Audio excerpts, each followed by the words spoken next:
Hi friends, आप सभी का आपके अपने यूट्यूब चैनल यूपीएससी इन्फो 24 में स्वागत है। तो दोस्तों, हम उम्मीद करते हैं कि आप सभी लोग स्वस्थ होंगे और खुश होंगे।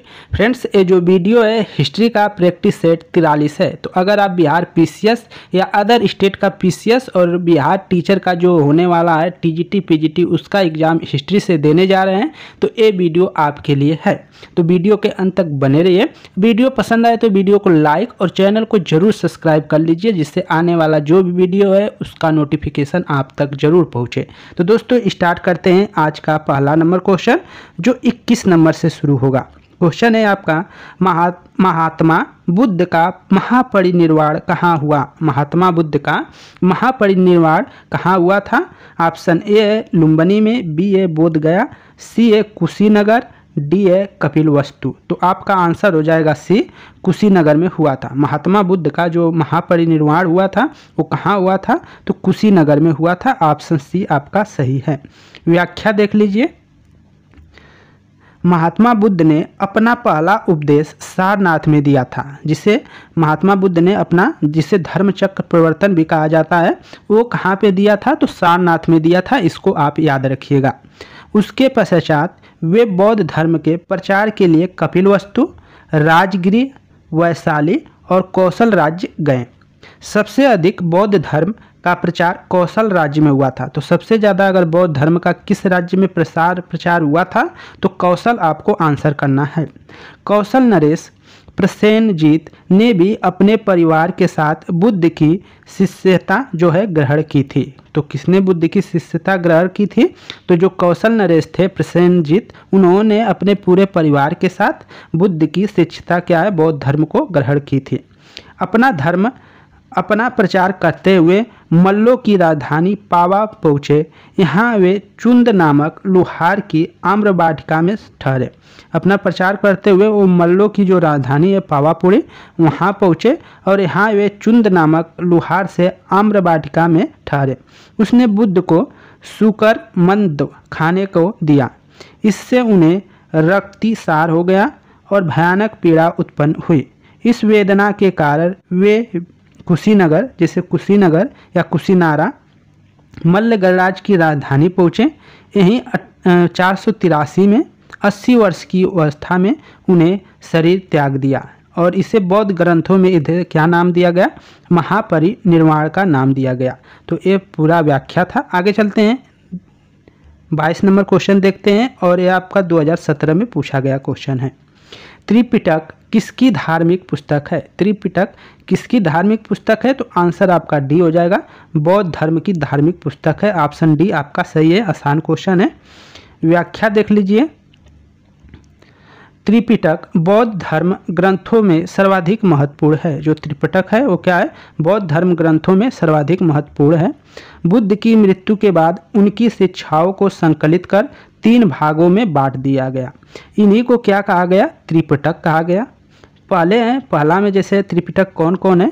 विनय पिटक, सूत पिटक और अभिधम पिटक। तो विनय पिटक में क्या वर्णित है? तो विनय पिटक में संघ संबंधित नियम है तथा आचार की शिक्षाएं हैं। संघ और नियम है, संघ संबंधी नियम तथा आचार की जो भी शिक्षाएं हैं उसको संकलित किया गया है विनय पिटक में। सूत पिटक में महात्मा बुद्ध के वचन का वर्णन किया गया है सूत पिटक में, और अभिधम पिटक में दार्शनिक जो सिद्धांत है उसको बतलाया गया है। तो इन बातों को आप जरूर नोट कर चलिएगा। आगे देखते हैं, 23 नंबर क्वेश्चन है आपका। त्रिरत्न या 3 रत्न जैसे सटीक ज्ञान, सच्ची आस्था, सच्ची क्रिया निम्न में से किससे संबंधित है? तो एक किससे संबंधित है ये बताना है। त्रिरत्न, तो ऑप्शन आपका बौद्ध धर्म हो जाएगा। इसमें आपका त्रिरत्न कहीं कहीं जैन भी दिया रहता है, लेकिन आप क्या है बौद्ध धर्म को करेंगे। ऑप्शन आपका ए सही हो जाएगा या आपका सी सही होगा। तो आपका आंसर सी कर लीजिएगा दोस्तों, क्योंकि सी सही हो जाएगा। यहाँ पे त्रि जिसमें सटीक ज्ञान है, सच्ची आस्था है और सच्ची क्रिया है, सटीक क्रिया है। तो निम्न में से किससे संबंधित है? तो जैन धर्म आप इसमें कर लीजिएगा। वैसे उसमें भी त्रिरत्न की बात कही गई है, तो आप जैन धर्म करिएगा क्योंकि आंसर में जैन धर्म ही है। व्याख्या कर लीजिए, व्याख्या देख लीजिए। जैन धर्म में मोक्ष के लिए 3 साधन आवश्यक बतलाए गए हैं, जिसमें सम्यक धारण, सम्यक चरित, सम्यक ज्ञान, इन तीनों को जैन धर्म में त्रिरत्न की संज्ञा दी गई है। आगे देखते हैं दोस्तों, निम्नलिखित में से कौन सी बात बौद्ध धर्म तथा जैन धर्म में समान नहीं है? निम्नलिखित में से कौन सी बात बौद्ध धर्म और जैन धर्म में समान नहीं है? यहाँ पे नहीं बताना है। अहिंसा, वेदों के प्रति उदासीनता, आत्मदमन, रीति और रिवाजों की अस्वीकृति। तो आंसर आपका सी सही हो जाएगा, 24 का सी। दमन जो है वो दोनों में समान नहीं है, तो ऑप्शन आपका सी सही हो जाएगा। व्याख्या देख लीजिए। गौतम बुद्ध ने मध्यम मार्ग का उपदेश दिया। वे मोक्ष के लिए कठोर साधना एवं काया कलेश में विश्वास नहीं करते थे। इसके विपरीत महावीर स्वामी ने मोक्ष प्राप्ति के लिए घोर तपस्या तथा शरीर त्याग को आवश्यक बतलाया। तो इसमें क्या है, गौतम बुद्ध ने मध्यम मार्ग को अपनाया था। उन्होंने कुछ दिन तपस्या की और देखा कि ज़्यादा कष्ट हो रहा है, तो उसमें उन्होंने मध्यम मार्ग को अपना लिया था।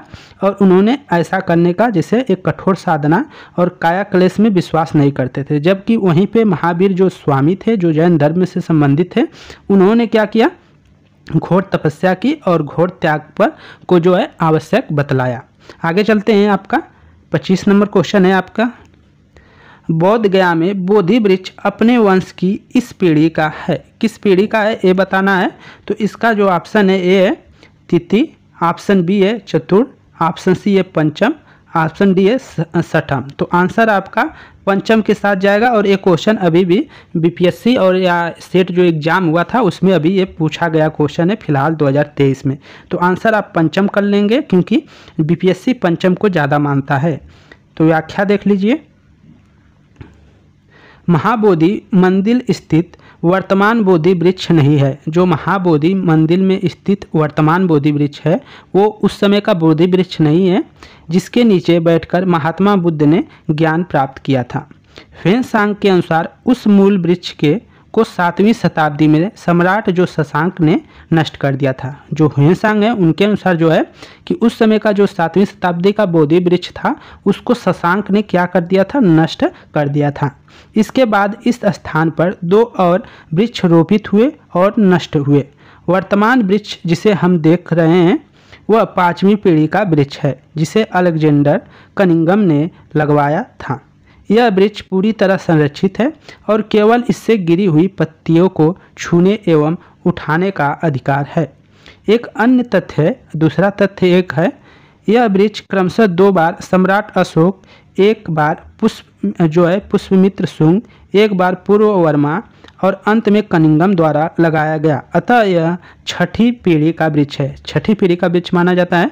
तो बिहार सरकार ने पर्यटन विभाग की वेबसाइट पर इसे जो है 5वीं पीढ़ी का बतलाया गया है। बिहार की अगर वेबसाइट पर देखेंगे तो ये 5वीं पीढ़ी का बतलाया गया है। तथ्यों के विवाद होने के कारण बिहार लोक सेवा ने इस प्रश्न के मूल्यांकन से बाहर कर दिया था। तो ये आप 5वां 6वां अगर है तो आप 5वां ही लगाइएगा, फिर इसके बाद जो देखा जाएगा वो क्या होगा, बिहार लोक सेवा आयोग करेगा। आगे चलते हैं, आपका 26 नंबर, बराबर की गुफाओं का उपयोग किसने आश्रय गृह के रूप में किया? बराबर की गुफाओं का उपयोग किसने आश्रय गृह के रूप में किया? ऑप्शन ए है आजीविकों ने, बी है थारुओं ने, सी है जैनों ने, डी है तंत्रिकाओं ने। और ये क्वेश्चन आपका 1995 में पूछा गया है बीपीएससी में।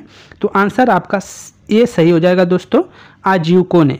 आपका जो 26 का आंसर है वो ए सही है कि बराबर की जो गुफाएं हैं उसका उपयोग किसने आश्रय गृह के रूप में किया था? तो आजीविकों जो थे उन्होंने किया था। व्याख्या देख लीजिए। मौर्य युग में पर्वत गुफाओं को काटकर निवास स्थान बनाने की कला का पूर्णतः विकास हुआ था। अशोक और उसके पौत्र दशरथ ने समय में बराबर तथा नागार्जुन पहाड़ियों को काटकर आजीविकों के लिए आवास बनवाए थे। अशोक के समय बराबर पहाड़ी की गुफाओं में सुदामा की गुफा तथा कड़ चौपड़ नामक गुफा सर्वप्रसिद्ध थी। तो अशोक के समय 2 गुफाओं में ज़्यादा महत्वपूर्ण थे, 2 गुफाएं, वो थे सुदामा की गुफा और कड़ चौपड़ की गुफा। ये दोनों क्या हैं, प्रसिद्ध थे। तो इसको आप याद रखिएगा। आगे चलते हैं, 27 नंबर क्वेश्चन है, आजीवक संप्रदाय के संस्थापक थे? आजीवक संप्रदाय के संस्थापक कौन थे? आनंद, सौलो, भद्र, मखली, गोसाल, उपाली। तो आंसर आपका हो जाएगा सी, मखली गोसाल जो थे वो आजीवक संप्रदाय के संस्थापक थे। ऑप्शन सी आपका सही है। व्याख्या देख लीजिए। मखली गोसाल प्रारंभ में महावीर के शिष्य थे। जो मखली गोसाल थे वो प्रारंभ में क्या थे?